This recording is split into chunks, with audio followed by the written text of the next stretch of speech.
బుధారం రాత్రి పట్నంలా ఒక్కొక్కరు ఇంటికి పోయే లోపు 12 కొట్టింది అనుకో రాదురి. గంతగనం ట్రాఫిక్ జామ్ అయితే మరి ట్రాఫిక్ పోలీసులు లేరా అంటే కంటికి కనిపిస్తే ఒట్టు. బంజారా హిల్స్ కాడ నుంచి సికింద్రాబాద్ దాకా చూద్దామంటే ఏడ కనపడలే అని మస్తు గరమైర్రు తిప్పల పడ్డోళ్ళు.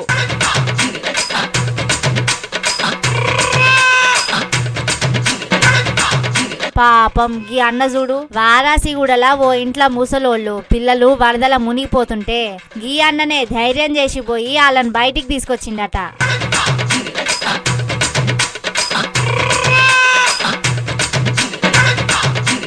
గీ తీర్ల తిప్పల పడుతుంటే జనం ఊకుంటారా?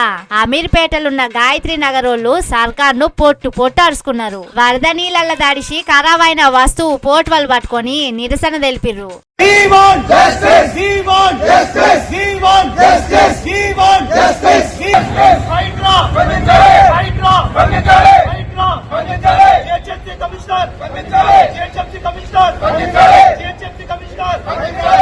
మరి గింతగానం వరదలు వస్తుంటే జనమంతా మస్తు తిప్పల పడుతుంటే మన జిహెచ్ఎంసి సార్లు, హైడ్రా రంగనాథ్ సారోళ్ళు, ఆఫీసర్లు ఏం చేస్తుర్రు అని అనుకుంటుర్రా?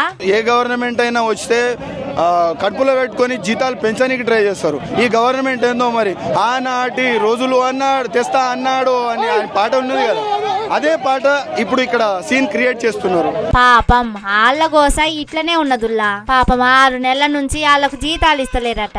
మేమెట్లా పని చేయాలని వాళ్ళ గోస వాళ్ళు చెప్పుకుంటున్నారు.